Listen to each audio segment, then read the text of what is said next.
খেলাধুলা শুধু শরীরচর্চা নয়, এটি শিক্ষার্থীদের চরিত্র গঠন, শৃঙ্খলাবোধ, সহনশীলতা ও নেতৃত্বের গুণাবলী বিকাশের অন্যতম মাধ্যম।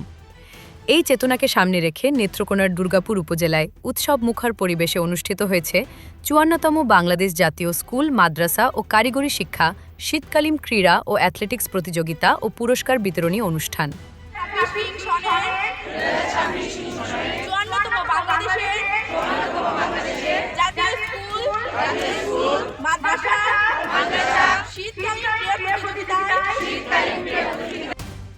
বুধবার ৭ জানুয়ারি বিরিশিরির ডন বস্কো কলেজ মাঠে দিনব্যাপী আয়োজিত এই প্রতিযোগিতায় উপজেলার বিভিন্ন স্কুল, মাদ্রাসা ও কারিগরি শিক্ষা প্রতিষ্ঠানের শিক্ষার্থীরা অংশগ্রহণ করে। সকাল থেকেই মাঠ জুড়ে ছিল শিক্ষার্থীদের প্রাণচাঞ্চল্য, দর্শকদের উচ্ছ্বাস এবং প্রতিযোগিতার প্রাণবন্ত পরিবেশ।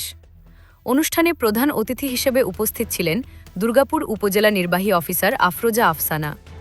তিনি তার বক্তব্যে বলেন, শিক্ষার পাশাপাশি খেলাধুলা শিক্ষার্থীদের শারীরিক সক্ষমতা বৃদ্ধি করে এবং মানসিক দৃঢ়তা গড়ে তোলে।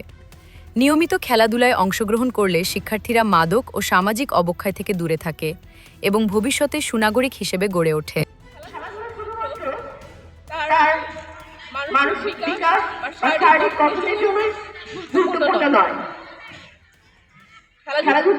আমাদের শিক্ষায় জয় পাওয়া যায়, সহনশীলতা, আমাদের অনেক মানবিক গুণাবলী আমরা খেলাধুলার মাধ্যমে জানতে পারি, চর্চা করতে পারি।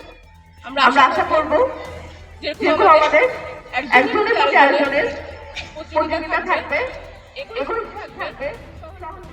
উপজেলা একাডেমিক সুপারভাইজার নাসির উদ্দিনের সঞ্চালনায় অনুষ্ঠানে সভাপতিত্ব করেন উপজেলা মাধ্যমিক শিক্ষা অফিসার বজলুর রহমান আনসারি।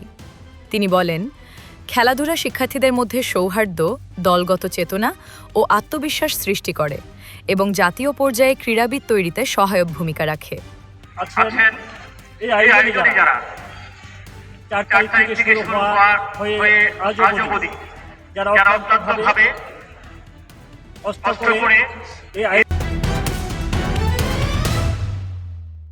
অনুষ্ঠানে আরও উপস্থিত ছিলেন উপজেলা সমাজসেবা অফিসার মোহাম্মদ মাসুল তালুকদার, উপজেলা নির্বাচন কর্মকর্তা Fahad Hasan, Don Bosco school and কলেজের ভাইস প্রিন্সিপাল রোমান রাংশা, দুর্গাপুর সাংবাদিক সমিতির সভাপতি ওয়ালি হাসান কলি, সাংবাদিক আল আমিন হাওলাদার সহ উপজেলার বিভিন্ন মাধ্যমিক ও উচ্চ মাধ্যমিক শিক্ষা প্রতিষ্ঠানের প্রধান, শিক্ষক, অভিভাবক ও শিক্ষার্থীরা।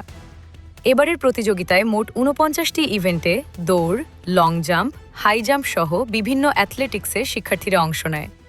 প্রতিটি ইভেন্টে প্রথম, দ্বিতীয় ও তৃতীয় স্থান অর্জনকারী বিজয়ীদের মাঝে পুরস্কার বিতরণ করা হয়। বাংলাদেশ জাতীয় স্কুল, মাদ্রাসা ও কারিগরি শিক্ষা ক্রীড়া সমিতি, দুর্গাপুর, নেত্রকোনার আয়োজনে সুশৃঙ্খলভাবে সম্পন্ন হয় এই ক্রীড়া অনুষ্ঠান। শেষ পর্বে করতালি ও আনন্দধ্বনির মধ্য দিয়ে শেষ হয় একটি শিক্ষণীয় ও অনুপ্রেরণামূলক ক্রীড়া আয়োজন।